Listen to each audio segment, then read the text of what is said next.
Well, I'll add my words of just thanksgiving and gratitude for being here with you all to come together and mark this occasion of 40 years to honor Marie for her vision, her commitment, and all that she has made possible in the work of ending violence. I also want to thank all of you for being here. I know that each of one of you has a story to tell about your relationship with Marie or with Faith Trust. Perhaps the first workshop that you attended in 1980-something. A skill or perspective you taught us that made our work better or wiser. The classes you teach about domestic violence and sexual assault.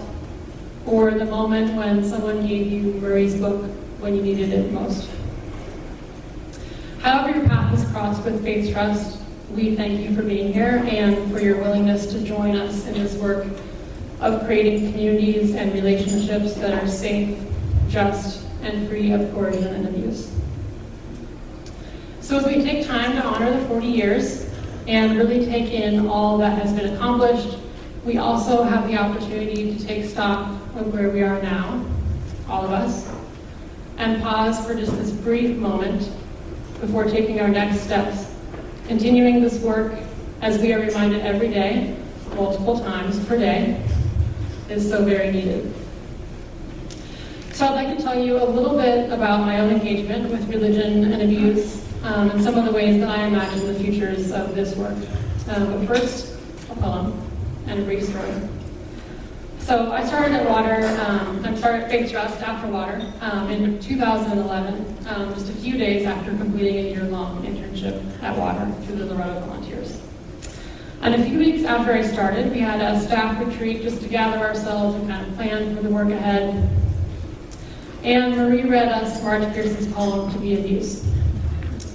And I'm sure many of you know it. It's a poem about the pull to be with people who are steadfast and committed and submerged in work that takes tremendous effort. Work that is well done and satisfies. And it's a poem that sticks with me and reminds me of Marie and others who have been doing this work, this really hard work for so long.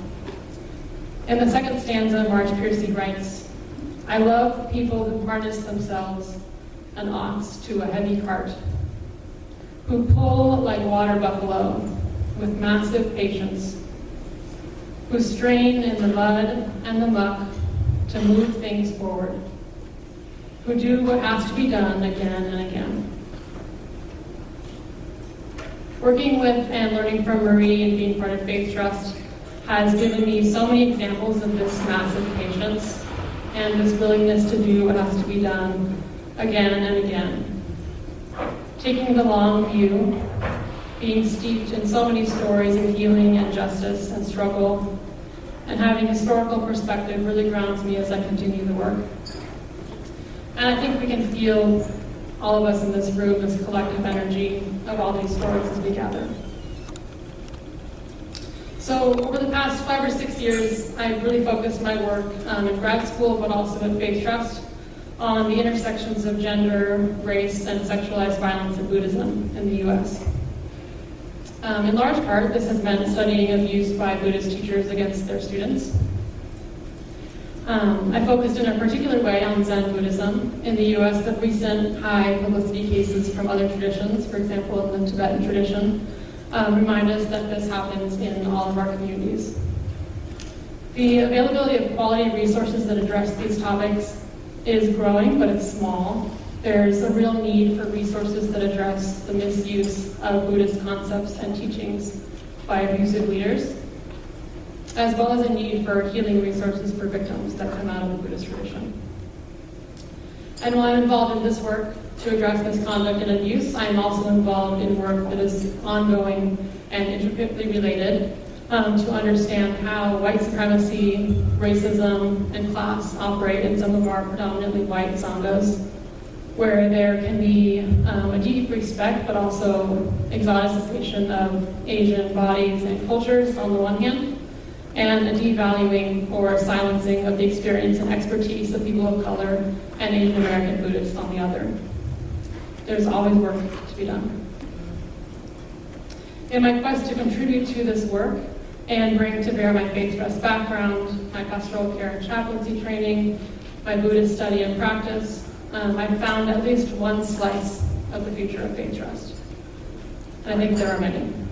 And I found it in many people and in many places.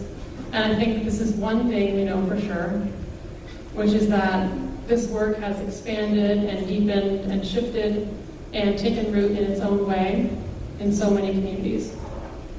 And it exists alongside other good work that is happening all over the country and across the globe.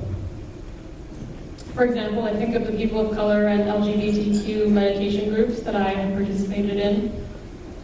I think of other women of color who are doing excellent work, women like Musheen Mikeda Nash, a teacher in Oakland, whose Dharma teachings are practical and explicitly rooted in anti-oppression and anti-racist work.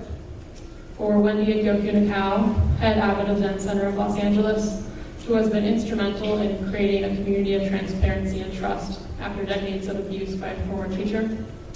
Jan Willis, professor emerita at Wesleyan University, who grew up in Jim Crow South and has taught about women, race, and Dharma for decades.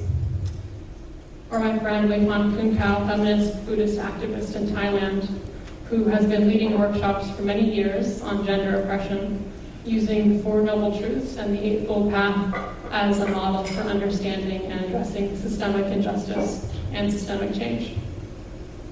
The list really does go on and on. So as we take note of the shifts and changes, I think, in religious life and also in spiritual communities, we know that we have opportunities to do this work in new and different ways, and we always have. I'm encouraged by the many people doing this work in so many places. Whatever the place or shape of work to come, we can count on it being better because of Marie. We have what we need to take care of each other, to listen carefully to survivors, to hold perpetrators accountable, and to do what has to be done again and again. Thank you, Marie, for being my teacher, and to being a teacher for so many of us. As Marie says, onward.